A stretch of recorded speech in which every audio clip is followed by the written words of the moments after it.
Chega aos cinemas neste mês de julho de 2023 o filme Oppenheimer, dirigido por Christopher Nolan, que tratará da trajetória do cientista considerado o pai da bomba atômica. A bomba atômica por fissão nuclear, criada pelo Projeto Manhattan, consórcio de cientistas chefiados por Robert Oppenheimer, foi usada nas cidades de Hiroshima e Nagasaki, pondo fim à Segunda Guerra Mundial no ano de 1945. Segundo o que é geralmente divulgado, a criação de Oppenheimer foi aprimorada e amplamente testada nos Estados Unidos, em territórios do Novo México e Nevada, mas os testes mais famosos que temos notícia foram feitos no atol de Bikini, no Pacífico, na região das Ilhas Marshall, no início dos anos 1950. Contudo, existem aspectos e detalhes dos testes nucleares realizados pelos Estados Unidos na década de 1950 que não são tão divulgados quanto os testes do atol de Bikini. Neste vídeo iremos trazer detalhes sobre os testes nucleares norte-americanos em outras partes do mundo e abordar um grande mistério que relaciona a criação de Robert Oppenheimer com o Brasil e com a ilha de Fernando de Noronha.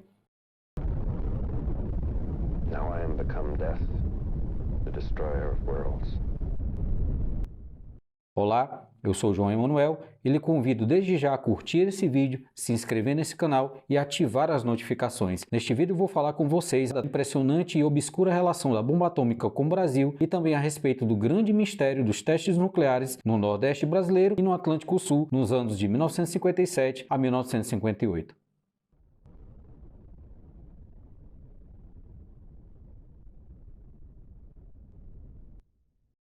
O filme Oppenheimer, do diretor Christopher Nolan, é um dos lançamentos mais aguardados deste ano. Deste filme, eu gostaria de falar de dois personagens, do próprio personagem título Robert Oppenheimer e de seu grande antagonista, o empresário e presidente da Comissão de Energia Atômica, Lewis Strauss. O antagonismo entre Lewis Strauss e Oppenheimer é amplamente divulgado como sendo um dos motivos da saída de Oppenheimer do Comitê Geral Consultivo da Comissão de Energia Atômica dos Estados Unidos e também pela perseguição empreendida contra o físico chamado de pai da bomba atômica, que o relegou ao ostracismo nos últimos anos da sua vida. É também público e amplamente divulgado em livros e artigos que Oppenheimer gastou seus últimos anos de vida pesquisando sobre as implicações e desdobramentos do uso da energia atômica e também se opondo veementemente ao seu uso militar, que naquela ascensão da chamada Guerra Fria entre as duas maiores potências econômicas e militares do mundo, os Estados Unidos de um lado e a União Soviética do outro, causou um clima de tensão e até mesmo de pânico no Ocidente, na iminência de um cataclismo nuclear que poria fim à raça humana. Oppenheimer faleceu aos 62 anos em virtude de um câncer de garganta em 18 de fevereiro de 1967. Entretanto, isso é tudo que falaremos de Oppenheimer neste vídeo, porque vamos focar especificamente no seu grande adversário, Lewis Strauss. Este controverso personagem se tornou relevante não apenas como principal responsável pela saída de Oppenheimer das pesquisas nucleares, mas por presidir tudo que se relacionava ao desenvolvimento de vários artefatos nucleares, o que colocaria, no final dos anos 1950,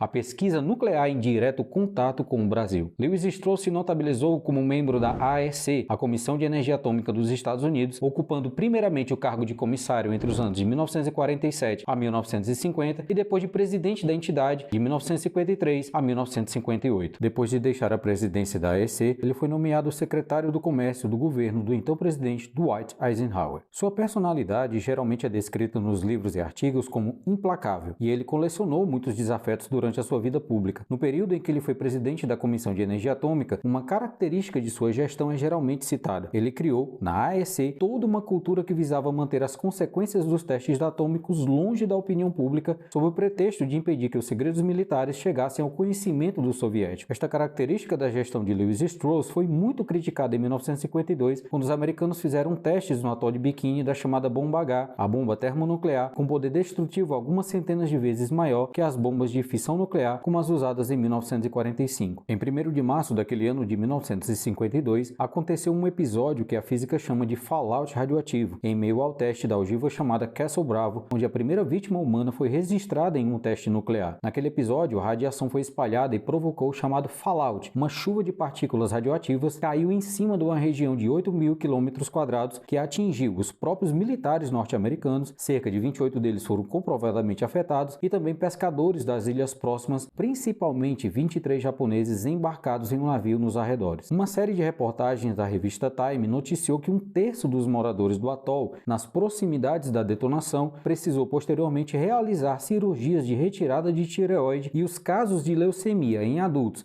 e malformação de bebês recém-nascidos se multiplicaram. A repercussão pública de Castle Bravo não poderia ser pior. Jornais, membros do Congresso americano e entidades científicas passaram a pressionar o governo americano e este, por sua vez, a pressionar a AEC e seu recém-nomeado presidente Lewis Strauss sobre a reclamação da opinião pública e clamores pela proibição ou limitação dos testes atmosféricos de armas nucleares. Lewis Strauss e os comissários da AEC insistiam em minimizar os efeitos de Castle Bravo, afirmando, por um lado, que os ilhéus do atol de Bikini estavam em boa saúde e, por outro lado, desmerecendo e desqualificando aqueles que afirmavam estarem com a saúde gradativamente debilitada depois dos testes. Diante das repercussões negativas do Castle Bravo e da atitude da AEC em ocultar os fatos e desqualificar testemunhas, a relação entre Lewis Strauss e o Congresso americano desde cedo não foi amistosa. Alguns relatos apontam que Lewis Strauss só permaneceu na AEC bancado e protegido pelo presidente Eisenhower. A partir de 1956, os testes se concentrariam nos céus, a partir da região da mesosfera, especialmente por conta do desenvolvimento dos foguetes teleguiados, que levavam as ogivas a alturas entre 70 a 80 quilômetros e ali eram detonadas. No ano seguinte, após a chamada crise do Sputnik em 1957, quando os Estados Unidos foram surpreendidos com o lançamento do primeiro satélite artificial da história, realizado pelos soviéticos, sendo que os norte-americanos ainda estavam desenvolvendo o seu satélite, eles passaram a correr contra o tempo para finalizar o desenvolvimento do seu satélite artificial e também avançar nos testes dos seus mísseis balísticos intercontinentais. Para testes desses mísseis balísticos intercontinentais, desde 1956 os Estados Unidos ampliavam o número de estações de rastreio nas Bahamas e Antilhas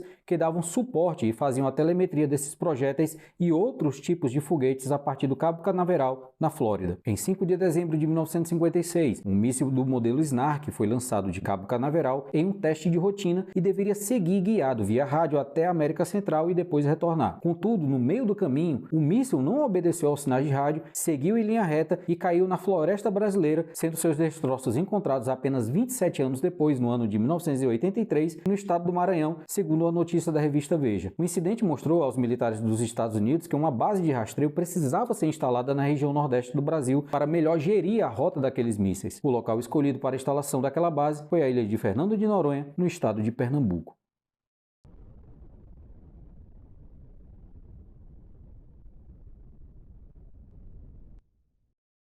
Em fevereiro do ano de 1957, o governo brasileiro assinou o acordo de cessão do território da ilha de Fernando de Noronha para a instalação da base de rastreio do Exército dos Estados Unidos. O Exército norte-americano, por sua vez, alegava que o único e exclusivo objetivo da base era o de testar seus foguetes e mísseis balísticos intercontinentais. Logo após a assinatura, o presidente brasileiro Juscelino Kubitschek proferiu uma declaração na cidade de Santos que foi transcrita pelo general Aurélio de Lira Tavares em um livro chamado Segurança Nacional, Antagonismos e Vulnerabilidades. Foram estas as palavras de Juscelino, que o acordo fazia parte de uma consciência de que estamos identificados numa mesma causa que é a de defender a paz no mundo e a integridade dos povos que desejam continuar livres e que pertencemos, juntamente com os norte-americanos, de um mesmo sistema. Nos jornais da época, a oposição nacionalista acusava o presidente de trocar a cessão de Fernando de Noronha por vultosos empréstimos e investimentos norte-americanos para financiar tanto seu projeto desenvolvimentista quanto a construção da nova capital federal, Brasília. Segundo o autor Norton Ribeiro de Freitas Júnior, no livro intitulado O Capital Norte-Americano e Investimento no Brasil, ele afirmou que a ingestão de capital de norte-americanos no Brasil pulou de 15 milhões em 1957 para 60 milhões em 1958, ou seja, 4 vezes mais em um ano. Fora isto, o fornecimento de material bélico, como navios, submarinos e porta-aviões, foram objeto também da barganha por Fernando de Noronha. O fato é que, com a base instalada naquele ano de 1957, que funcionaria até o ano de 1959, a ilha de Fernando de Noronha seria o ponto de partida de uma sequência de testes de mísseis que cruzariam o Atlântico Sul. Aparentemente estava tudo ok, o Brasil recebeu forte ingestão de capitais dos Estados Unidos e aumentou substancialmente seu arsenal bélico, mas o que não estava descrito no acordo era o uso de Fernando de Noronha como base para testes de ogivas nucleares na região da mesosfera, exatamente acima do território do Brasil.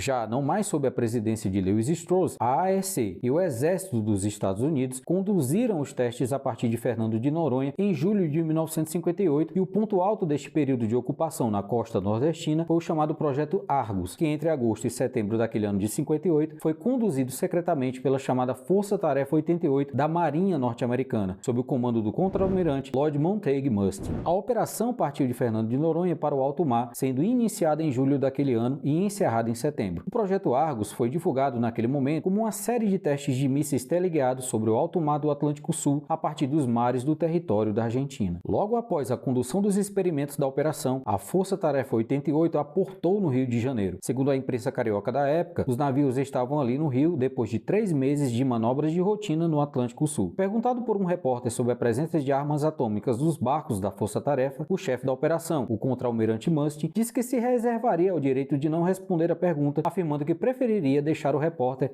sem resposta. Como vocês já devem ter notado, o procedimento costumeiro que marcou a gestão de Lewis Strauss permanecia neste episódio do Projeto Argus, onde a ordem era novamente o sigilo total. A alegação das razões para a manutenção do sigilo da operação eram as mesmas de sempre. Alegava-se aspectos técnicos e diplomáticos. Os norte-americanos não queriam que os russos monitorassem a operação e assim tirassem dela algum proveito técnico-científico. Contudo, o segredo da Operação Argus foi tornado público no dia 19 de março de 1959 por meio da reportagem do jornalista Walter Sullivan em parceria com o jornalista Hanson Baldwin. O jornal The New York Times resolveu então publicar uma matéria sobre a operação e julgar que a comunidade científica, jornalistas e os próprios russos já sabiam ou desconfiavam dela o suficiente para torná-la pública a qualquer momento. Em resumo, a matéria afirmava o que todos suspeitavam. O projeto não só lançou e testou mísseis e foguetes, mas igualmente ogivas nucleares nos céus do Atlântico Sul. A matéria apresentava amplos detalhes do projeto, chamando-o de o maior experimento científico já conduzido na história. Nestes experimentos, o que se visava eram os efeitos globais das explosões nucleares, como a criação de auroras boreais e austrais e de um cinturão de radiação que, após as explosões ali ocorridas, envolveu a Terra por meses, tentando assim replicar os chamados cinturões de radiação natural que haviam sido recentemente descobertos e eram chamados de cinturões de Van Allen. Toda essa colossal experiência de bombas lançadas para fora da atmosfera estudaria as implicações militares de tais cinturões artificiais sobre as telecomunicações, os radares, sobre os mísseis balísticos e também sobre as ogivas nucleares. De forma concreta, o projeto Argus consistiu no lançamento de 3 foguetes, descritos como de combustível sólido X-17, armados com ogivas nucleares de 1,7 quiloton, considerados de baixa intensidade, lançados a partir do mar do Atlântico Sul. Os foguetes foram disparados do navio USS Norton Sound e explodiram a uma altitude de aproximadamente 480 km, ou seja, chegando na camada da termosfera. Não há registros antes daquele ano de 1958 de armas nucleares que foram disparadas e detonadas a uma altitude tão elevada a partir de um navio em alto mar. O livro Burning the Sky, ainda não traduzido para o português, de autoria do escritor estadunidense Mark Wolverton, é uma obra que trata exatamente dos desdobramentos científicos do Projeto Argus e das consequências políticas dos testes, o que conduziu à assinatura em 1963 do Tratado de Moscou e à proibição completa dos testes nucleares na água e na atmosfera. Segundo Wolverton, após um nervosismo inicial do governo americano com as informações tornadas públicas pelo The New York Times, as Forças Armadas decidiram elas mesmas detalharem publicamente as finalidades do Projeto Argus, alegando que havia unicamente o objetivo científico de avaliar os efeitos do cinturão de Van Allen. O vídeo da descrição do Projeto Argus, produzido pelo exército estadunidense, pode ser achado aqui mesmo no YouTube e eu vou deixar o link aqui na descrição para vocês. O que o livro do Mark Wolverton não trata é da repercussão do Projeto Argus no Brasil. A suspeita de que os testes norte-americanos não envolviam apenas rastreamento de foguetes teleguiados e de testes de mísseis balísticos já eram levantadas nos jornais da época. Além disso, havia uma maior suspeita de que aquelas 3 ogivas nucleares lançadas pelo Projeto Argus, supostamente sobre os céus do Atlântico Sul, na verdade foram detonadas nos céus do nordeste do Brasil, não sobre o mar, mas sobre territórios conhecidamente habitados.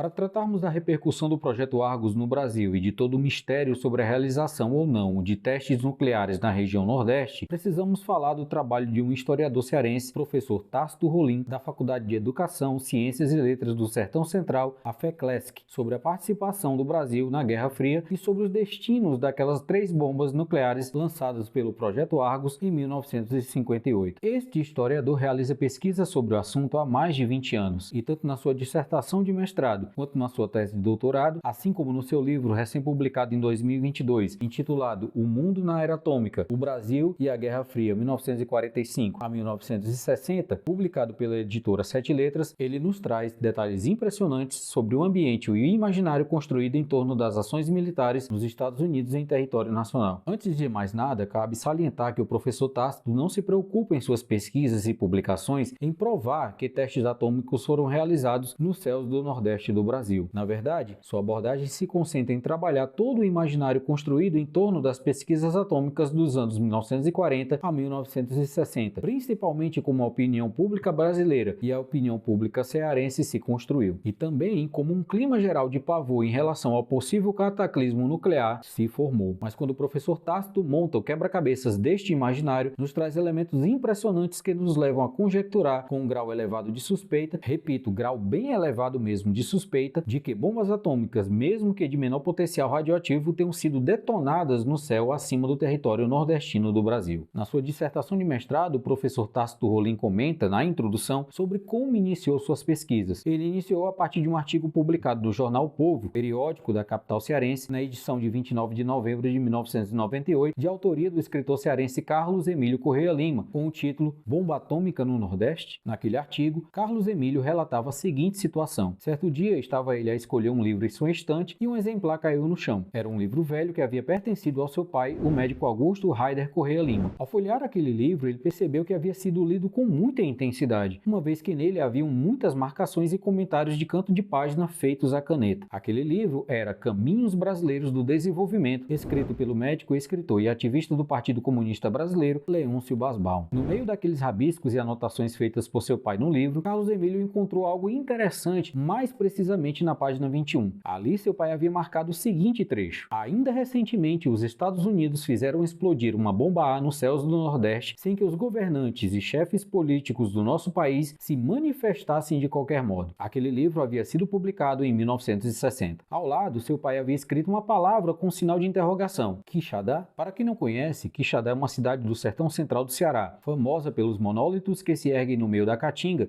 dos quais a chamada Pedra da Galinha Choca é o seu ponto turístico mais famoso, tendo sido até mesmo locação para um filme dos Trapalhões, O Cangaceiro Trapalhão, de 1983. Quixadá é conhecida também como a capital cearense da ufologia, de onde saíram um enorme número de relatos de abduções e avistamentos de OVNIs, sendo que uma dessas abduções inspirou o filme de 2012 intitulado Área Q, dirigido por Gerson Sanginito e estrelado pelos brasileiros Murilo Rosa e Tânia Kalil e pelo estadunidense Isaiah Washington. No artigo do jornal O Povo, Carlos Emílio relata que seu pai havia ouvido várias histórias em suas andanças pelos sertões do Ceará sobre avistamentos de luzes no céu e estrondos ouvidos pelos moradores, que foram frequentes no final dos anos 1950 e início dos anos 1960. O autor termina a nota comprometendo-se a investigar o que ele considera como sendo um fato absolutamente extraordinário e terrível, que foi completamente esquecido, apagado, omitido da história brasileira recente, e trata-se, portanto, de um escândalo misterioso e completo. Tomando aquele artigo do jornal O Povo como ponto de partida, o professor Tácito prosseguiu então em sua pesquisa e nos trouxe em suas publicações um volumoso conjunto de relatos jornalísticos da segunda metade da década de 1950 e início dos anos 1960, reconstruindo todo um cenário de medo, histeria e também do imaginário em torno dos objetos luminosos no céu. Foi nos anos 1950 que surgiu a onda dos discos voadores, objetos circulares e luminosos avistados nos céus do mundo todo. No Ceará, os registros sobre avistamentos de objetos luminosos no céu descritos nos jornais são praticamente diários entre os anos 1956 a 1959. Além dos relatos sobre luzes no céu, estrondos e tremores de terra também foram mencionados frequentemente. O professor Tácito explica que as luzes no céu são atribuídas à frequência com que balões de pesquisa, jatos, foguetes teleguiados e até mesmo mísseis se tornaram comuns nos céus do Nordeste naquela segunda metade da década de 1950, uma vez que a região era a rota das bases de rastreio que levavam levavam até a base de Fernando de Noronha. Contudo, para as populações das cidades interioranas e também da capital, aqueles estranhos objetos sugeriam visitas de aparelhos que possivelmente seriam de outros planetas. Um imaginário sobre os discos voadores e OVNIs e extraterrestres ganhava corpo naquele período. Contudo, dois avistamentos bastante incomuns serviram para o pesquisador não apenas associar certos eventos aos testes realizados pelo Projeto Argus, como também sugerir que outros testes foram realizados antes dele. Um grande clarão seguido de estrondo na cidade de Quixadá em julho de 1958 e outro na localidade onde se encontra o município de Madalena, um ano antes, em agosto de 1957.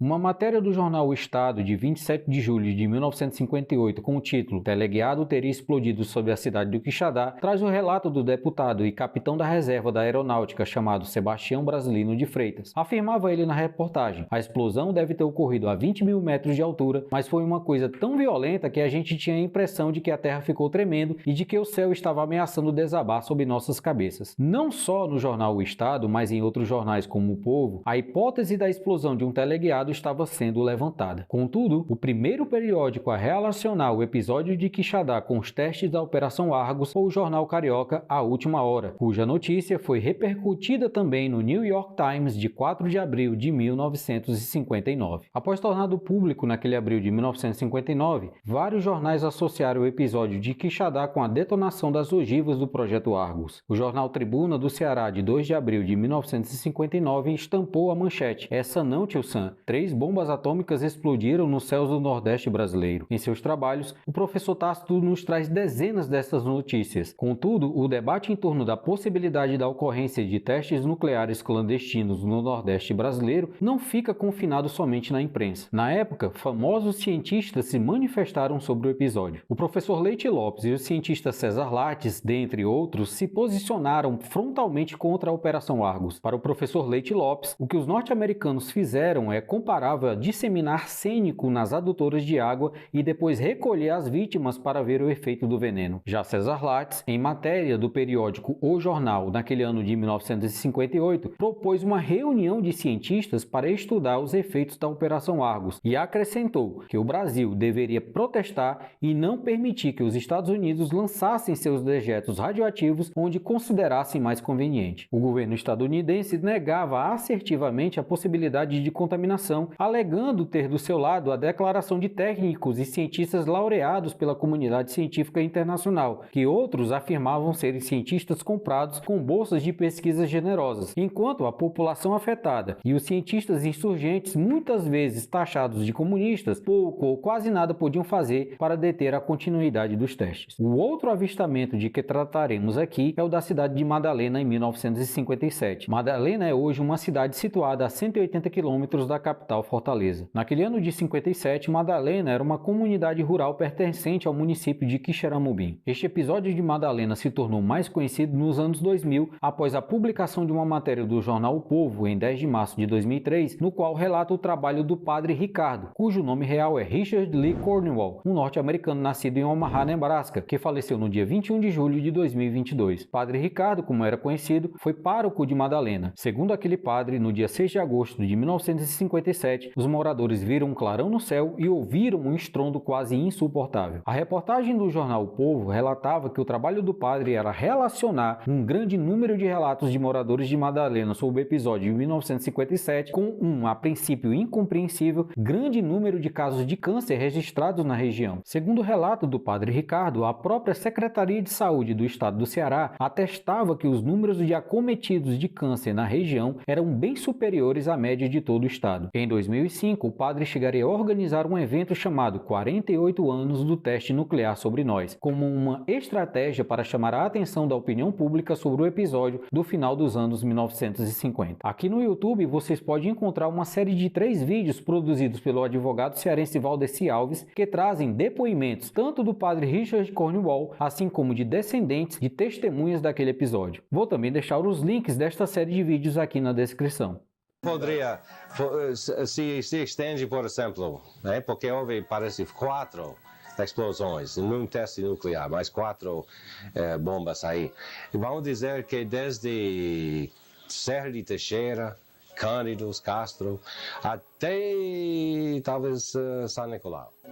Em todas as pesquisas e obras do professor Tácito, passam da centena o número de menções jornalísticas denunciando o que aconteceu naqueles anos de 1957 a 1958. O governo dos Estados Unidos nunca admitiu ter detonado ogivas nucleares nos céus do Nordeste do Brasil. O fato é que, decorridos mais de 60 anos, os episódios dos testes realizados a partir da base de Fernando de Noronha e as detonações do Projeto Argos foram varridos para debaixo do tapete da história do Brasil. Apesar dos protestos de jornais e cientistas brasileiros da época, os episódios foram sendo esquecidos à medida que a influência norte-americana sobre nossa política e economia só aumentava. As pesquisas e trabalhos publicados pelo professor Tácito Rolim são um grande resgate de uma história cujo início será mostrado nos cinemas e que repercutiu no imaginário mundial, mas que poucos de nós brasileiros sabemos de sua relação com o nosso país e de como afetou um grande número de pessoas no Nordeste. Em sua dissertação de mestrado, o professor Tácito nos traz testemunhos orais de moradores da localidade de Madalena, no sertão do Ceará. Ele trabalha por meio desses testemunhos exatamente toda a memória construída por aquelas pessoas em torno do chamado episódio de 57. Entre os entrevistados estava o casal Raimunda Lima Oliveira e Delmiro Teixeira de Oliveira, que relataram o episódio vivido pelo pai da senhora Raimunda Lima, o agricultor Manuel Moreira Lima, que presenciou o episódio, onde ele relatava que o jumentinho que ele conduzia na ocasião chegou a ficar atordoado e momentaneamente cego por um período de vários minutos logo após avistar o clarão, que segundo eles deixou a noite com a claridade de dia. Tanto este assunto como o trabalho do professor Tácito me despertam um enorme interesse, mas devo afirmar que este assunto me desperta também um apreço pessoal e afetivo, uma vez que este casal que citei, a dona Raimunda Lima e o seu Delmiro Teixeira, são meus pais, e Manuel Moreira Lima, que avistou o episódio, era meu avô. Meu avô faleceu de câncer no ano de 1985 e eu dedico este vídeo a ele e aos meus pais, que felizmente ainda estão vivos. A obra do professor Tácito é possivelmente o maior conjunto historiográfico sobre a relação do Brasil com os movimentos do pós-guerra envolvendo a Guerra Fria e as ações dos Estados Unidos no desenvolvimento de armas nucleares em solo brasileiro. Caso vocês queiram se aprofundar em tudo que falamos neste vídeo, estou deixando na descrição os links para a dissertação de mestrado e tese de doutorado dele, assim como os 2 artigos publicados. Na descrição também deixo o link para quem desejar comprar o livro do professor Tácito. Se você tem algum parente que já lhe relatou algo sobre esses eventos do final dos anos 1950, deixe seu comentário. Caso você seja daquela geração e também sabe alguma coisa a respeito, sinta-se à vontade para comentar. E caso você não tivesse a menor ideia dessa história tão espantosa que foi jogada para debaixo do tapete da nossa história, comente também. Os comentários, opiniões e sugestões de novos temas vindos de vocês são muito importantes para que nós possamos dar continuidade sobre o debate e questões ainda misteriosas da história do Brasil. O meu muito obrigado por ter assistido até aqui, um grande abraço, cheiro no coração e até a próxima.